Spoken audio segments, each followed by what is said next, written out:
Bismillahirrahmanirrahim. Euzubillahi ve mineşşeytanirracim.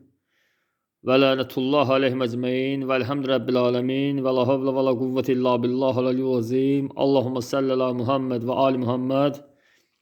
Aleyhimmete vel mehdim ve sallim teslimen.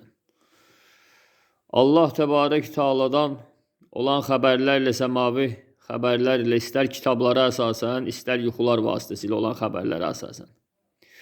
Azərbaycanda da İranın müqəllidlərinə görə İranda çətinliklərə yollar açılıb.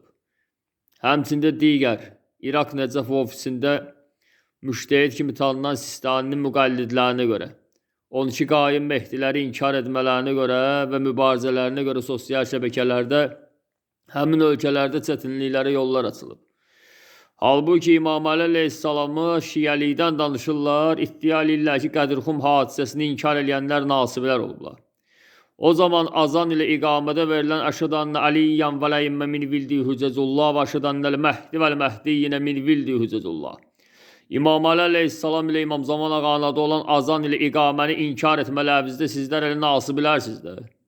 Özlərinizi şiyə bildiyiniz halda.